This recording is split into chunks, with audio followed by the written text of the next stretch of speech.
Hello everyone, मैं ममतेश गुप्ता। आज देखेंगे 7th क्लास एनसीईआरटी चैप्टर 5 जल। ठीक है, इसके हमने 2 पार्ट पहले कर चुके हैं और अब ये 3rd पार्ट देखेंगे। ठीक है, तो इसमें देखते हैं हम ज्वार भाटा। ज्वार भाटा क्या होता है? समुद्र जल का ऊपर उठना ज्वार होता है और नीचे आना भाटा होता है। ठीक है, ज्वार होता है ऊपर उठना और भाटा होता है नीचे आना। ठीक है, तो ये ज्वार भाटा क्यों आता है? ये ज्वार भाटा आता है, एक तो जो सूर्य है, सूर्य के आकर्षण बल के कारण आता है, चंद्रमा के आकर्षण बल के कारण आता है और पृथ्वी के गुरुत्वाकर्षण बल के कारण आता है। होता क्या है, जैसे ये पृथ्वी, जैसे देखिए ये पृथ्वी है। ठीक है, पृथ्वी है तो सूर्य जो होता है वो अपनी तरफ खींचता है और चंद्रमा जो होता है वो अपनी तरफ खींचता है, और एक बल पृथ्वी लगाती है जो उसका गुरुत्वाकर्षण बल होता है। तो इन बल के कारण ज्वार भाटा उत्पन्न होता है। ठीक है, तो अब हम देखेंगे बृहद ज्वार क्या होता है। बड़ा ज्वार, उच्च ज्वार या बृहद ज्वार क्या होता है? आइए देखते हैं बृहद ज्वार क्या होता है। जो बृहद ज्वार होता है या उच्च ज्वार जो होता है वो हमेशा अमावस और पूर्णिमा वाले दिन आते हैं। ठीक है, कौन से दिन आते हैं? अमावस और पूर्णिमा वाले दिन आते हैं। तो अमावस और पूर्णिमा वाले दिन क्या होता है, सूर्य, पृथ्वी और चंद्रमा तीनों एक सीध में होते हैं। देखिए जो सारे ग्रह हैं वो सूर्य का चक्कर लगा रहे हैं, है ना। वो किसका चक्कर लगा रहे हैं? सूर्य का चक्कर। और जो चंद्रमा है वो पृथ्वी का चक्कर भी लगा रहा है साथ साथ, है ना। देखो मैं आपको समझाने की कोशिश करती हूँ बोर्ड पे, एक मिनट। मान लीजिए ये सूर्य है, मान लीजिए ये है सूर्य, ठीक है, और ये है पृथ्वी, और पृथ्वी का चारों ओर चक्कर कौन लगा रहा है? चंद्रमा, है ना। तो पृथ्वी ऐसे ऐसे चक्कर लगा रही है और चंद्रमा ऐसे ऐसे भी चक्कर लगा रहा है। तो ये जो पृथ्वी है ये यहाँ भी तो आएगी, ठीक है, ये सूर्य के साथ, चंद्रमा के साथ यहाँ भी आएगी। फिर एक कंडीशन में ये जो पृथ्वी है ये इधर भी आएगी चंद्रमा के साथ, और एक कंडीशन में ये यहाँ भी आएगी। तो चंद्रमा भी चक्कर लगा रहा है पृथ्वी का, और पृथ्वी किसका चक्कर लगा रही है? सूर्य का।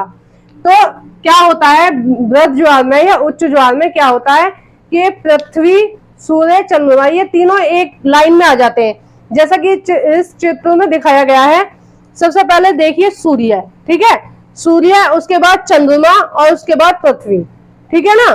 तो ये क्या उच्च ज्वार कब आता है? जब सूर्य और चंद्रमा का बल लगता है एक ही दिशा में, है ना। जब सूर्य चंद्रमा एक ही दिशा में बल लगा रहे हैं, एक ही रेखा में है तीनों, सूर्य, चंद्रमा और पृथ्वी, तो तब कौन सा ज्वार आता है? उच्च ज्वार आता है। ठीक है, उच्च ज्वार या बृहद ज्वार आता है। दूसरी कंडीशन में ये दिखाया गया है कि जो सूर्य है अब और पृथ्वी है और चंद्रमा को इस दूसरे चित्रों में यहाँ दिखाया गया है, पहले में बीच में दिखाया गया है। मैंने आपको बताया है जो चंद्रमा है वो पृथ्वी का चक्कर लगा रहा है ना, और पृथ्वी किसका लगा रही है? सूर्य का चक्कर लगा रही है। तो पहली कंडीशन में क्या हुआ, जब अमावस और पूर्णिमा को ही आते हैं ये बृहद ज्वार जो होते हैं, तो पहली कंडीशन में चंद्रमा इधर आ गया तो एक सीधी रेखा बन गई तो उच्च ज्वार आ गया। दूसरी कंडीशन में घूमते हुए चंद्रमा इधर आ गया तो फिर तीनों की सीधी रेखा बन गई, तो कौन सा ज्वार आ गया? बृहद ज्वार आ गया। और बृहद ज्वार कब आते हैं? अमावस और पूर्णिमा को आते हैं। ठीक है, अब ये अमावस पूर्णिमा का पता करने के लिए आपको थोड़ा सा हिंदी कैलेंडर का ज्ञान लेना पड़ेगा, तब आपको ये समझ में आएगा। जैसे आपने देखा होगा आपके घर में जो आपकी मम्मी है या अम्मा जी है वो बताती हैं आज अमावस है, आज पूर्णिमा है, ये है। तो ये जो ज्योग्राफी की ये जो चीजें हैं ये हमने अपने हिसाब से, अपनी तिथियों के हिसाब से इनको बना लिया है कि अमावस वाले दिन ये होता है और पूर्णिमा वाले दिन ये होता है। ठीक है, अब देखिए हम देखते हैं अब लघु ज्वार। लघु ज्वार भाटा क्या होता है? लघु ज्वार होता है जब सूर्य, पृथ्वी और चंद्रमा 90 डिग्री का एंगल बनाते हैं। ठीक है, ऐसे वाला एंगल बनाते हैं, और ये जो एंगल है ये अभी एक मिनट, मैं अभी आपको बताती हूँ। ये जो पृथ्वी है और ये सूर्य है, सूर्य के सामने पृथ्वी रहेगी, चंद्रमा ऊपर भी हो सकता है और घूमते घूमते चंद्रमा नीचे की तरफ भी आ सकता है, ठीक है ना। 90 डिग्री दो तरीके से बनेगा, जैसे वृत्त ज्वार है वो दो तरीके से बनता है, जब चंद्रमा इधर आता है तब भी वृत्त ज्वार बनता है क्योंकि तीनों एक लाइन में आ गए, फिर चंद्रमा इधर आता है तब भी वृत्त ज्वार बनता है क्योंकि तीनों एक लाइन में आ गए, है ना। तो और ये कब आते हैं, अमावस और पूर्णिमा को। तो लघु ज्वार कैसे बनता है, जब ये तीनों 90 डिग्री के एंगल में आते हैं। 90 डिग्री का मतलब होता है इस तरह से, है ना, एल शेप में जब आते हैं तब बनता है। एक तरह से एल समझ सकते हैं हम, तो एल शेप में जब आते हैं तब बनता है ये लघु ज्वार या निम्न ज्वार। अब ये जो चंद्रमा है ये ऊपर है तो नीचे भी आ सकता है ना, घूमते घूमते ऐसे नीचे की तरफ आ जाएगा, तब भी क्या बनेगा, लघु ज्वार या निम्न ज्वार बनेगा।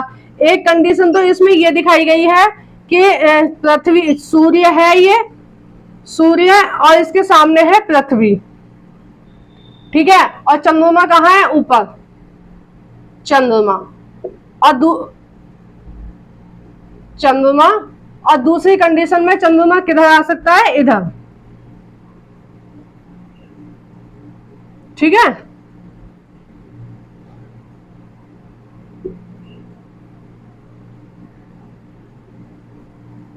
दूसरी कंडीशन में इधर आ सकता है। तो दो कंडीशन बनती है, दो कंडीशन ही उच्च ज्वार की बनती है, दो कंडीशन ही निम्न ज्वार की बनती है। अब निम्न ज्वार कब आता है, निम्न ज्वार आता है महीने के पहले सप्ताह में और महीने के चौथे सप्ताह में। एनसीईआरटी में दिया हुआ है प्रथम चतुर्थांश में और अंतिम चतुर्थांश में। उसमें थोड़ा सा समझने में कंफ्यूजन होता है कि ये चतुर्थांश क्या है, क्योंकि आजकल हम लोग जो नई जनरेशन है वो बिल्कुल हिंदी कैलेंडर को नहीं समझते हैं, ठीक है, नहीं जानते कि हिंदी कैलेंडर में चतुर्थांश क्या होता है, शुल्क पक्ष क्या होता है, ये क्या होता है। तो थोड़ी बहुत नॉलेज हमें रखनी चाहिए हमारे भारतीय कैलेंडर के बारे में भी, है ना। तो ये जो दो कंडीशन बनी लघु ज्वार की, ये कौन कब कब आती है, ये आती है महीने में दो बार कब आती है, एक तो महीने के पहले सप्ताह में और महीने के चौथे सप्ताह में, ठीक है। और ये जब भी आती है सप्तमी और अष्टमी वाले दिन आती है। कौन से दिन होता है, सप्तमी और अष्टमी वाला दिन। अगर आपको सप्तमी और अष्टमी नहीं समझ में आ रहा है तो मैं आपको बताती हूँ कि आपने देखा होगा आपकी मम्मी है या आपके घर में जो बड़े लोग हैं वो अष्टमी का व्रत रखते हैं, तो उसी वाली अष्टमी की बात हो रही है ये, ठीक है ना। सप्तमी का व्रत रखते हैं तो उसी वाली सप्तमी की बात हो रही है ये। तो महीने के पहले सप्ताह में और चौथे सप्ताह में, और फिक्स है अष्टमी या सप्तमी होगी उस दिन होगा। तो जो पहले सप्ताह होगा उसका होगा कृष्ण पक्ष, है ना। 15 दिन होता है कृष्ण पक्ष और 15 दिन होता है शुल्क पक्ष, है ना। 15 दिन क्या होता है, कृष्ण पक्ष, और 15 दिन होता है शुल्क पक्ष।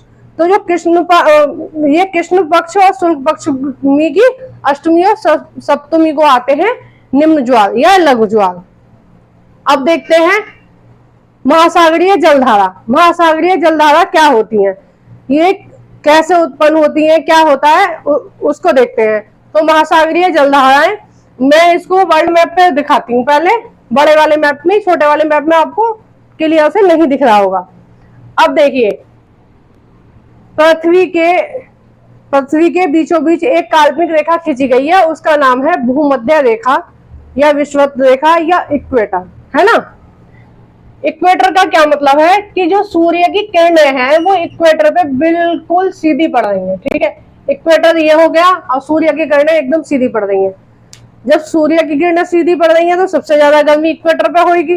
जब सबसे ज्यादा गर्मी इक्वेटर पे होगी तो पानी भी तो गर्म करेगी, महासागर का पानी भी तो गर्म करेगी इक्वेटर पे, है ना। तो इक्वेटर के आसपास जितने भी महासागर हैं, जो भी है, अटलांटिक महासागर है, प्रशांत महासागर है, दोनों तरफ दिखाया गया, प्रशांत महासागर, हिंद महासागर है, नहीं हिंद महासागर नहीं आएगा इसमें, हिंद महासागर तो नीचे है और इक्वेटर पे आएगा हिंद महासागर, सॉरी, ये इधर आएगी रेखा, ये रेखा आएगी इधर, और हिंद महासागर भी है इसमें।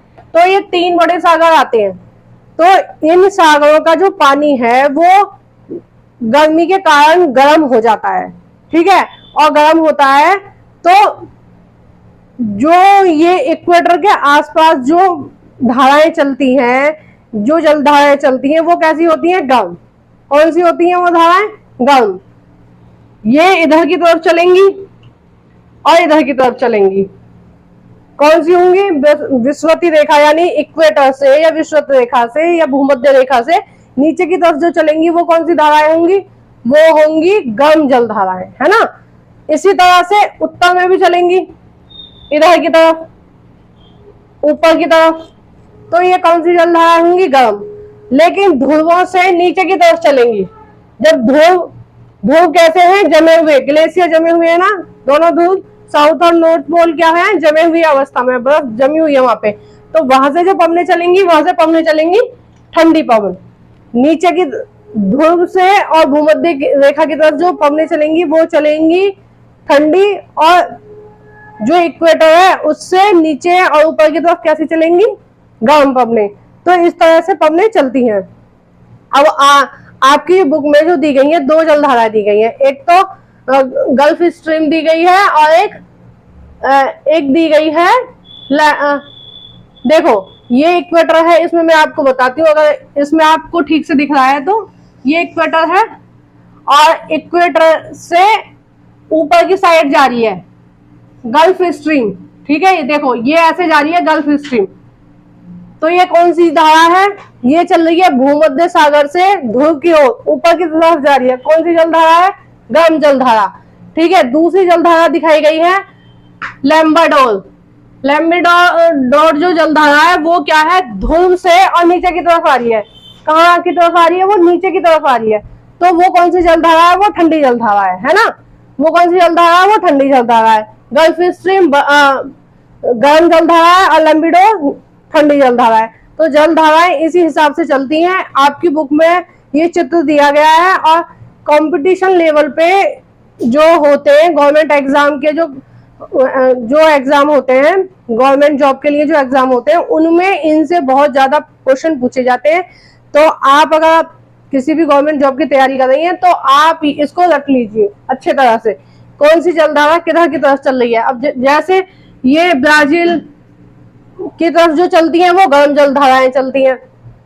एक और चीज मैं आपको बताती हूँ, कोई स्थान ऐसा भी तो होगा जहां गर्म जलधारा और ठंडी जलधारा दोनों मिलती होंगी, होता होगा ना। महासागर में सारी जलधाराएं चल रही है, ठंडी भी चल रही है, गर्म भी चल रही है। तो कोई कंडीशन ऐसी भी तो बनती होगी जहां दोनों जलधाराएं मिल रही होंगी। तो जहां दोनों जलधाराएं मिलती हैं वहां क्या होता है? कोहरे का मौसम होता है। ठंडी और गर्म दोनों मिलेंगी तो क्या होगा? कोहरा होगा, है ना। जब कोहरा होगा तो वो जो वहां का जो एटमॉस्फेयर होता है, वहां की जो जलवायु हो जाती है, वो मछलियों के लिए बहुत अच्छी हो जाती है। वहां पे मछलियां बहुत ज्यादा होती हैं और मछलियां ज्यादा होने का एक और भी कारण होता है, क्योंकि कोहरा होता है तो वहां पर जो मछुआरे हैं नौकायन नहीं हो पाता है, तो मछुआरे वहां से मछलियां नहीं पकड़ पाते हैं, है ना। अब देखिए सबसे अच्छी जो कंडीशन मछलियों की बनती है वो कहाँ बनती है? वो बनती है उत्तरी अमेरिका में, उत्तरी तट पर, ठीक है। क्यों बनती है उत्तरी तट पर? यहाँ से आ रही है गल्फ स्ट्रीम और यहाँ से आ रही है लैम्बाडोर, दोनों आ रही है। दोनों ये एक पॉइंट देख लीजिए, ये वाला जो पॉइंट है, ये मैंने जो सर्कल किया है, यहाँ पे ये दोनों धाराएं मिल रही हैं। दोनों धाराएं जब मिलेंगी तो वहां क्या होगा? कोहरा होगा, कोहरा होगा ना। तो वहां पे जहां पे ये कोहरा टाइप बनेगा, जब दोनों जल धाराएं मिलेंगी कोहरा बनेगा, और वो जो मौसम होता है वो मछलियों के लिए बहुत अच्छा होता है, अनुकूल होता है। वहां पे मछलियों का प्रजनन बहुत अच्छे से होता है ना। और एक और कारण है उनके बढ़ने का, क्योंकि वहां पे नौकायन ठीक से नहीं हो पाती है। जब कोहरा इतना ज्यादा होता है तो सामने का दिखेगा ही नहीं, तो नौका कैसे आगे बढ़ेगी? तो नौका नहीं बढ़ेगी आगे तो यहाँ तक मछुआरे पहुंच नहीं पाएंगे, मछुआरे पहुंच नहीं पाएंगे, मछलियां पकड़ नहीं पाएंगे। तो इस की वजह से और ज्यादा मछलियां होती हैं। एक कंडीशन और बनती है, एक तो इधर बनती है और एक बनती है इधर जापान में। जापान में भी यही होता है। जापान में क्या होता है? एक विषुवतीय रेखा से ऊपर की तरफ जा रही है एक जलधारा, क्यूरोशिरो जलधारा, और एक दूसरी जलधारा आ रही है आयोशिरो जलधारा। ये दोनों जलधाराएं आ रही है, जब ये दोनों जलधाराएं मिलती हैं यहाँ पर तो क्या होता है? कोहरे का मौसम होता है। और ये जो कोहरे का मौसम होता है ये बहुत ही उपयोगी होता है, किसके लिए? मछली पकड़ने के लिए।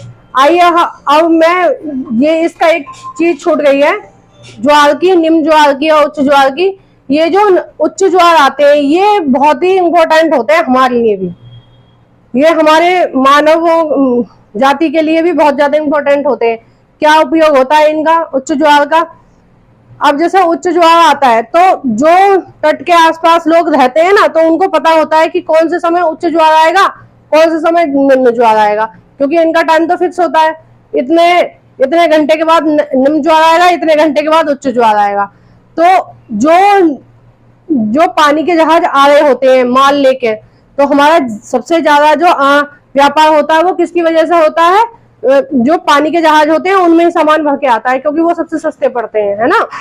तो जो जहाज आते हैं, पानी के जहाज जो आ रहे हैं, उनमें उनको जब उच्च ज्वार आता है तो वो तट पर आ जाते हैं उच्च ज्वार के सहारे। मान लीजिए एक जो वो है पानी का जहाज, वो यहाँ खड़ा है, ठीक है, और तट जो है वो यहाँ है।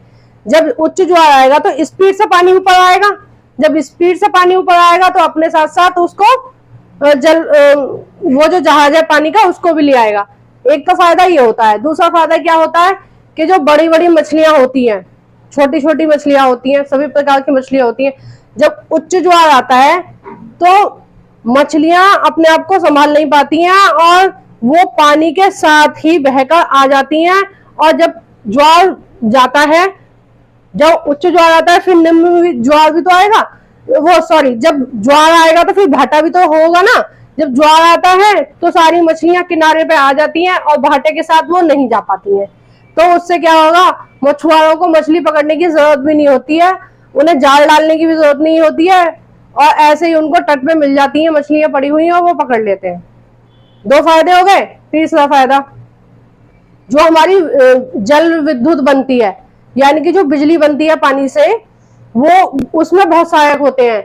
ये जो जल विद्युत होती है वो ज्यादातर जो हमारे तटीय इलाके हैं इनमें ये लगाई गई हैं।